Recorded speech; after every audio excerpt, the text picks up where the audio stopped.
Hey everybody, welcome to the video. Today we're going to be learning how to build this snow skipper, and this is the new carpet bomb launcher, also integrated to be a world eater, and we will take a quick look and see what this machine can accomplish, and then you can just use your imagination with what you'd like to use this for. This is a single shot from the machine causing all of this damage. Yeah, so if this interests you, stay tuned. Alright, let's get straight into it with gathering everything we're going to need to start this off. We're going to need this, dispensers of course, redstone comparators, repeaters, a redstone block, redstone dust, and let's see, we are also going to need a chest and a block of any sort. Okay, so the first thing you need to do is find the location you want to build this. Now, in one way or another, the machine has to be directly in line with your target. So that has to be either on the x-axis or the z-axis. I mean, technically it could be on the y-axis as well, but that's very impractical. So let's just say that our target is out this direction. What we're going to want to do is find a chunk border that's facing that direction. So I see we've got some chunk border happening here. Let's see, is this right here? You can also do this doing math, but this is easier. Okay, so this is a chunk border here, and I'm going to go all the way here till I get into a new chunk. So this is a new chunk here, which means I should be able to just count this, but I don't want to. Back. So this is a new chunk here. Okay, so this is our chunk border where we're going to be building our machine, and it's going to be firing that direction. So I'm going to go up. I'm going to build this in the air just a little bit so you can kind of get a closer look at it from underneath as well. And it seems to work better up in the air, as far as I've discovered. Okay, so we're going to come over to there. We're going to come back this way and just start laying out exactly where we want this to go. Right there, and let's just double check the chunk borders. Yep. Chunk border here. Yep. Chunk border here. You're better off to double check this before you start, because it's a hassle when you miss it. So we're going to start with a platform here that we can build the dispensers, and where essentially the meat of the machine here, and then back here is the timer. Okay, we're going to start with dispensers facing up right on the edge of the chunk. This dispenser is going to be dispensing, for this application, TNT, but you might have other applications in mind, such as one of our new machines that we're going to be building is the Snow Skipper EMP, where we're going to be launching high data entities that will cause players' games to seriously lag out and possibly crash out if so desired. If, say, we're raiding someone's base and we want to have them all struggling to defend it. Anyway, so we're going to do dispensers there. Now, it doesn't have to be 16 in a row. You can skip a row, do every second one. You actually, I think maximum efficiency with TNT is every second space there. But just because we're going for maximum drama, we're just going to fill every single one of these and tile it all the way across. Repeaters hitting into each of these dispensers all on one tick. Make sure you do not click these. That will cause your machine to blow itself up. You can check it, double check it just by looking down the line here. Redstone behind every single one of these. That looks good. Now we're going to begin adding our timer. Anywhere near the middle will work fine. 2 repeaters facing into that. We're going to come down here. We actually don't need these. I'm just going to keep trying to keep it kind of trimmed while we're going here. We're going to put redstone dust right here. And then we need some redstone torches. We don't need that right now. 2 torches here. And then we need 2 more blocks of any sort. I mean, should be solid blocks, actually. I don't want to lose that, actually. And then 2 more torches here. And then we need 1 more repeater here. We need 1 more repeater here. Okay, so this is the dispensing system ready to go. Now we're going to add our pistons, which are responsible for creating all the snow. And it's also creating the snow, and the actual trigger point is going to be this next piston we install here. So for most of this machine's activation, this piston is technically just any block that we can move back and forth to create snow. But in the end, it's going to end up right here activating, pushing, targeting, or triggering the actual dispensing of all the, well, not dispensing, more like laying out all of that snow, and then also pushing that TNT or whatever entity you have in mind to the desired location. Although if I was actually using it as a world eater, I would go ahead and only have them every second one and have the TNT at a lower dose per each cycle. But this is the machine that also is useful for absolutely decimating something. So we're going to keep it like this, but just know that you can refine it down to whatever application you need. And this is absolutely overkill. But that's how I like to do things sometimes, so that's how we're going to do it. Redstone on top of all of these sticky pistons. And then we're going to need, let's get the snow golem situation figured out here. We can do this. We're going to be putting half slabs on top of all of these, and then we need a fence gate. I like to use white because it goes well with, oh, I actually needed that still, but that's okay.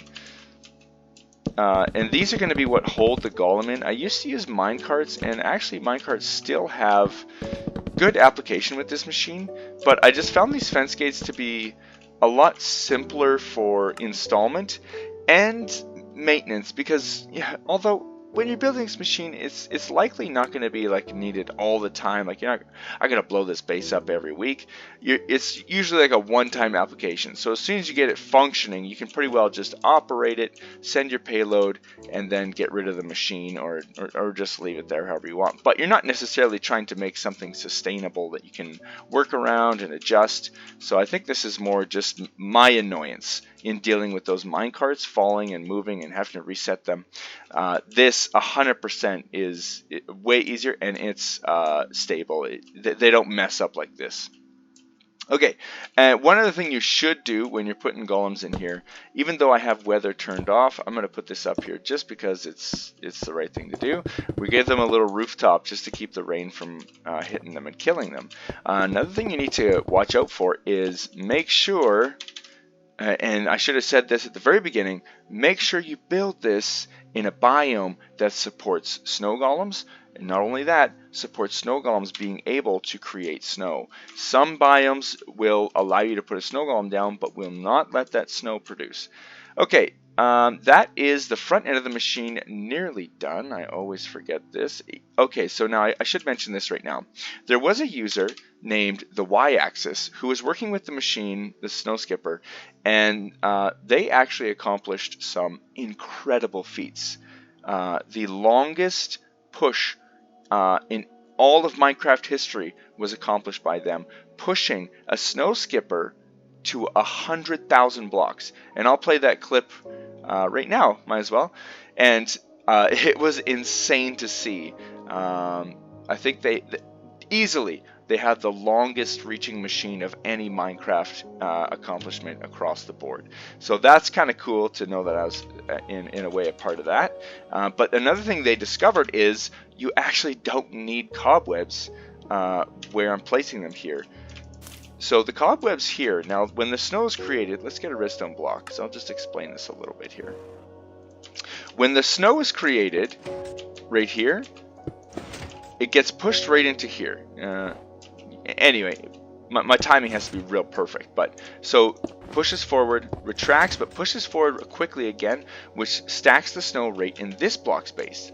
Now, because of the design of this machine, the snow doesn't technically need to fall, whereas before we were requiring the snow to fall at least a block or so to get inside the snow to stack and layer up.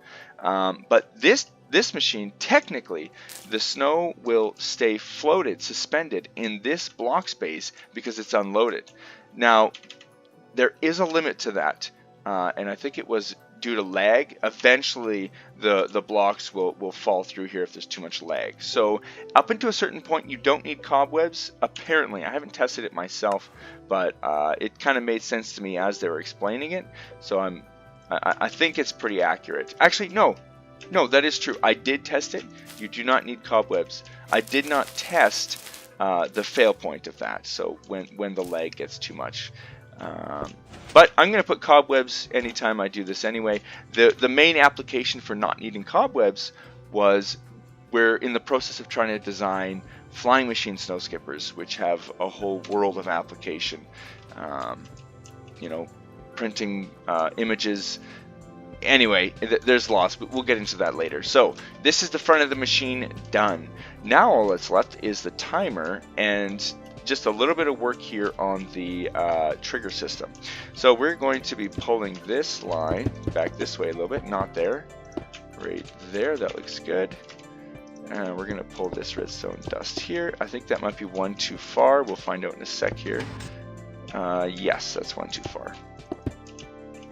Okay, now this is going to be part of the clock that is deciding how far we want to be pushing our payload using our propellant. Okay, we're just going to get a dropper. Dropper, not dispenser. It technically could be a dispenser, but there's no need. And we need a hopper into here. Now this system has a little bit of a limitation where this design here is designed to push. So if we put this in here for the timer, this is going to push 64 blocks and then start dispensing payload.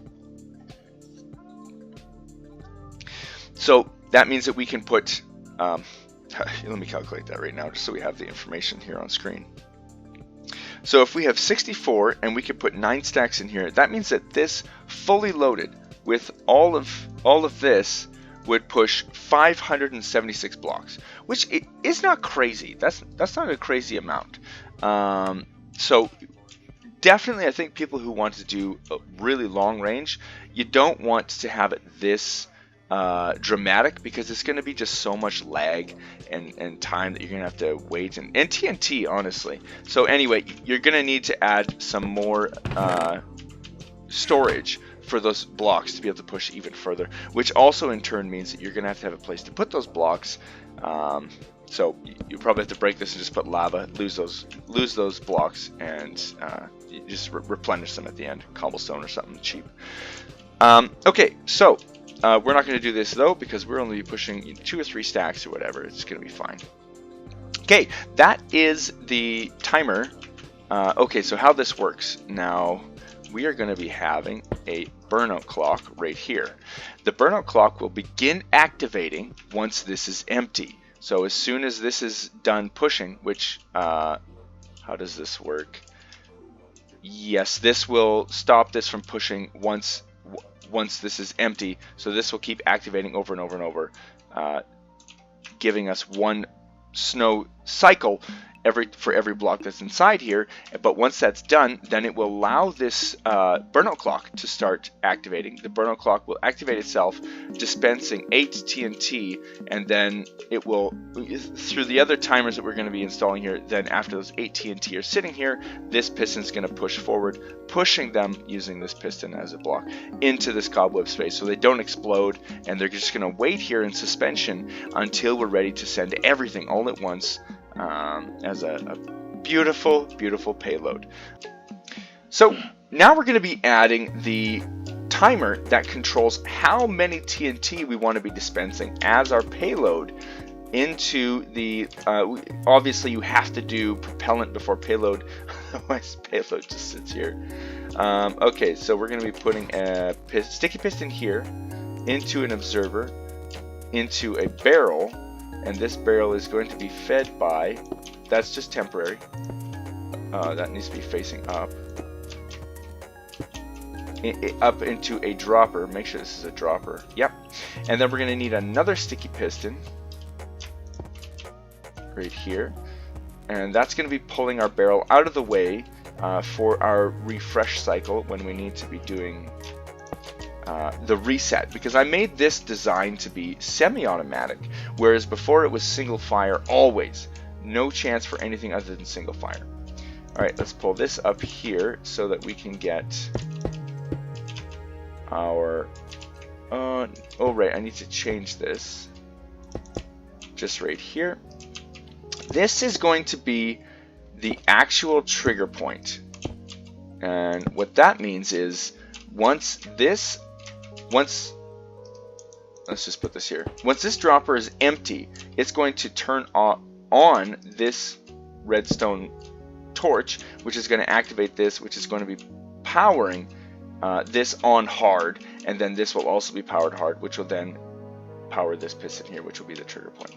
Okay, and if you missed it, I just put a comparator there to read us when we are completely out of our payload cycles. Now the payload cycle here is a little bit different than the propellant cycle, whereas each one of these blocks represents a payload cycle. So that's 8 TNT in total, but we also need 1 for the initial startup. So if you have, say, 8 TNT in your dispensers that you want to send, then you just need 2 of these blocks in here. 1 for the startup of the payload cycle, and then 1 for every cycle that you're going to run.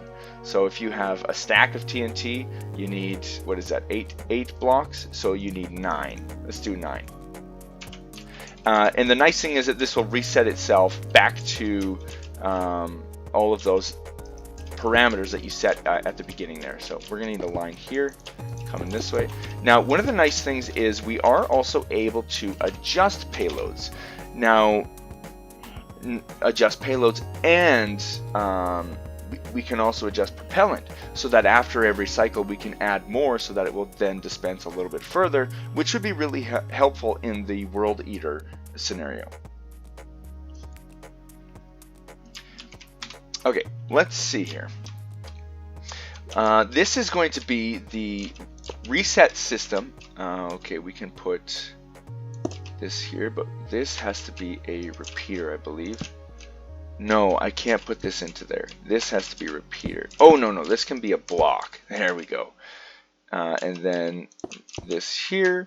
Okay, and then we need a redstone torch that's going to be keeping these hoppers locked, so that we don't have items coming into there until the exact moment that we want them to be. Okay, that's good there. And I think I want this. How is that? Okay, yes, I see. There we go. Yep, that's all right. It's all coming back to me now. Okay, and then we need a comparator here, reading this hopper, telling us when we are in the reload cycle, reset cycle, which is going to, but I need to break that. There we go. So now when this has an item in it, it will unlock this hopper, keeping it unlocked until it's done cycling all the items. And then once this is empty, this will disable and that will turn back on, and it won't pull items anymore. So then it won't do anything until the very end of our cycle, which is when this trigger happens. It's going to activate this, turning off this hopper, allowing those items to flow back into this hopper, resetting the system, and then this comparator will keep that hopper unlocked for the entire time that it needs to do its draining. This is to ensure that the machine... Okay, yeah, I need a repeater here. This is to ensure that the machine doesn't just start using the items as they start getting drained into here during the reset cycle. Okay, I actually think we're pretty close to done. Oh, one thing we need is the actual power point for all of these pistons, which is very simple. All it's going to be is, there's a lot of waste here. All it's going to be is a piston, sticky piston, sorry, right here with a redstone block right here, and then some redstone dust. And that is going to give us our, I don't know what tick speed our pulse is, but it's as fast as I could get it. I think we're done. Honestly, I think that's pretty simple. We'll do a test fire here, and I think we're just going to do a straight live test fire because I'm fairly confident that I did this all properly, although I am forgetting one thing. This repeater needs to be on 4 ticks, and that's only because it technically doesn't need to be on 4 ticks, but if we're going to be using this as a world eater, we're going to need to send TNT in waves. So we want to send a whole line of TNT, let's say 1,000 blocks, lay it out and let that TNT detonate, and then send another wave to re-detonate again in that area, because we can clear a lot of blocks that way. So that being said, this repeater needs to be on 4 ticks, and that's to make sure that this dispenser doesn't, because this is going to have more TNT that you're going to be sending in each single wave, so it has to be safe to activate this dispenser even though okay, we need to activate this dispenser, power it to be able to power this, but we also don't want to be sending TNT to sit right up here and blow the machine up. So this timing will allow that last TNT to be dispensed before the top here gets sent out. Now, another thing I should say is if you want less TNT dispensed per block space, so this is essentially just going to make a carpet of TNT, but it's going to have about 4 or 5 blocks of snow between each line of TNT, giving you kind of like a grid effect. If you want less TNT in each of those lines, all you have to do is change this repeater here. So let's start here. This would be 8 TNT per per grid that you're sending out, so that's a lot. This would be 4 TNT, and both of these last two would be 2 TNT per slot, per line. So I don't know what that would be. 32 TNT going across every 5 blocks. That would be 2. Which honestly, I think might be lots, but 8 TNT is going to be the most dramatic. And I think we're ready. One other thing you should note that you should be 4 chunks. You should have a safe spot to sit 4 chunks away and be able to see everything happening here before you do that. Okay, let's get some TNT and just give this a whirl. I'm fairly certain that it's all going to work fine. I'm going to just data grab this. Oh, sorry, there's snow or cobweb.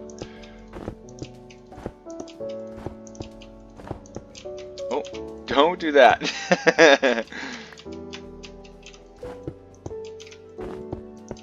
Okay. Now I guess this is a good time to mention that this machine is kind of obnoxious being this big. The main advantage to building this machine like this is the fact that we can have essentially a snow skipper artillery beside a snow skipper artillery. So, 3 of them will do an amazing job.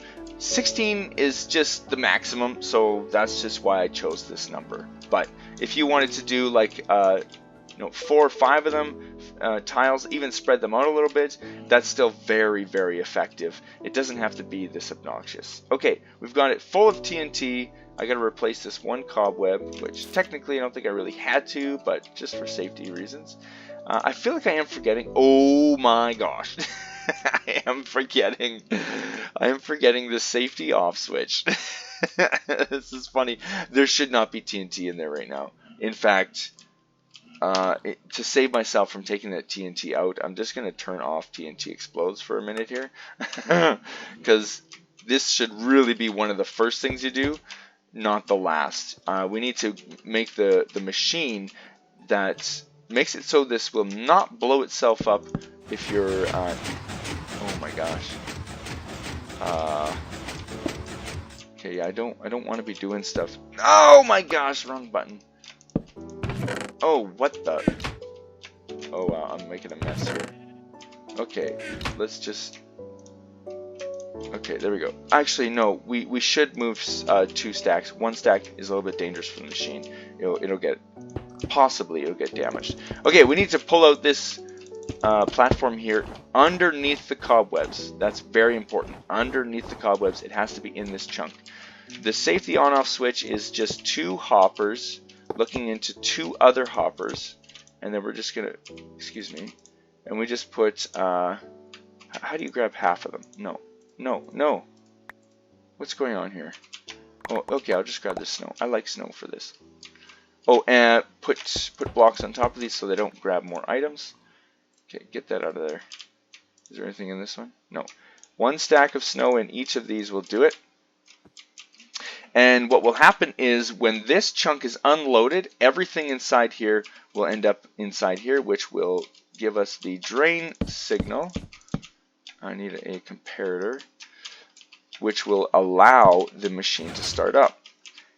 At any point, if this is if there's items inside this hopper, everything will be shut down. You are safe to work and do whatever you need to do with the timer, mess around with that. I would be sort of careful over with this stuff, but it should be okay.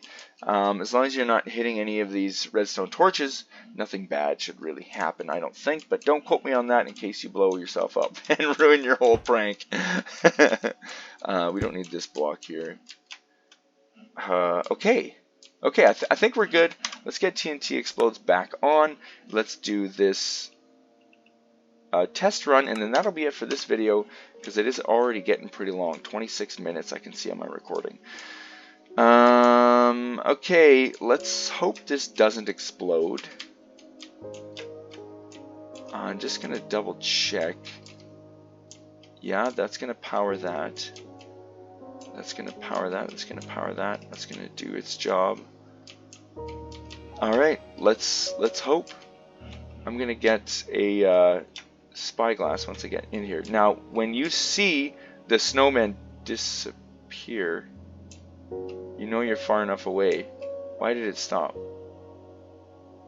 Oh! I broke that redstone. Oh, I'm so funny. I'm so funny. Okay, we want this to be proper. Anyway.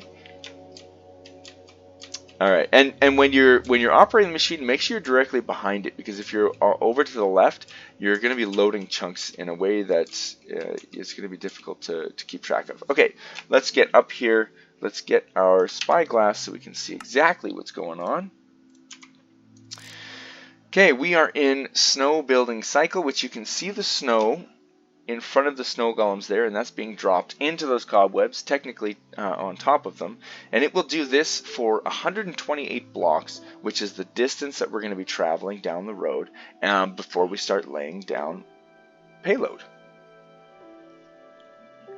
Soon we'll see this start flashing with the burnout clock, which will also be kind of slowly activating this piston once per cycle, and then we'll also see all of these redstone behind the dispensers flashing. Here we go.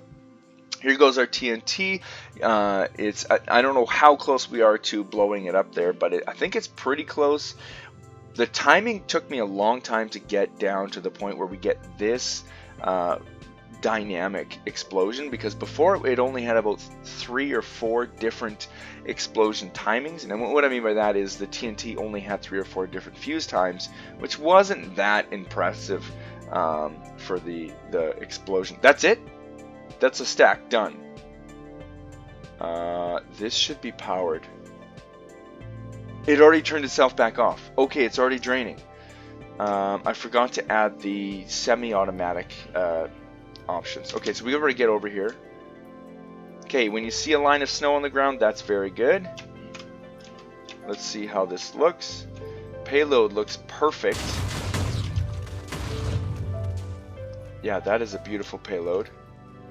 Now, one of the aftermaths of this machine is it's almost like Fallout. There's going to be fallout flying through the air for a long ways. So every time you set one of these off, it's going to be dangerous coming by the area, which is kind of nice, actually. I kind of like that. But one of the other applications I had for this machine was possibly you could be using this as air defense. You'd fill these chunks leading up to your base with just loads of this TNT, which is going to spread like shrapnel through the sky, possibly injuring anybody who's trying to fly towards your base. Now, it's obviously not going to reach... Oh boy, is our machine going to survive this? Almost need a shroud for it. You're not going to reach everybody, you know, if they can fly really high above it, but, you know, for the most part, people aren't really that concerned about that, so it might work once or twice. Okay, so now the machine is in Oh boy, that's the problem. The machine is in. Oh, it's done. Did it already reset itself? No, it's almost done resetting itself. So once it's done, there we go. Now it's ready to fire again. Now you don't even have to come into this chunk to actually have the payload sent. As soon as these pistons fire, the payload will be teleported to the location. So you can just stay back there. The machine will continually run over and over and over, and you just leave a second account where you're trying to run the World Eater. Now, there's a couple things here I want to add, just because we don't necessarily want it to always be a semi-automatic. You might want it to be single fire, which honestly I think single fire might be more popular than semi-automatic. That there is going to make it so that this will not drain the timers to reset them. So that technically is semi-automatic right there on its own, but you want to be able to do that manually then. So we're going to put this button here, and that will set this redstone torch off, turn it off, and then that will allow the timer to reset itself. I also like to put a button here, which is not necessary, but I just do that so I can get these pistons out of the way because it looks annoying. Okay. Honestly, I think that is it for the tutorial on building this machine and operating it, and I think we had a beautiful example here. Oh man, it's a thing of beauty. It is a thing of beauty. Look at this. Yes, I love it. I love causing mass effect through one little machine. One of the little feature that I assume people know is that this will push your payload through blocks. It technically is teleporting them. So you can bury this in obsidian, bury it in a mountain, bury it in a spaceship, in a tank, whatever you want. It will push those entities through blocks, through whatever distance that you're sending that out. I would give you maybe a piece of advice when you're building this machine.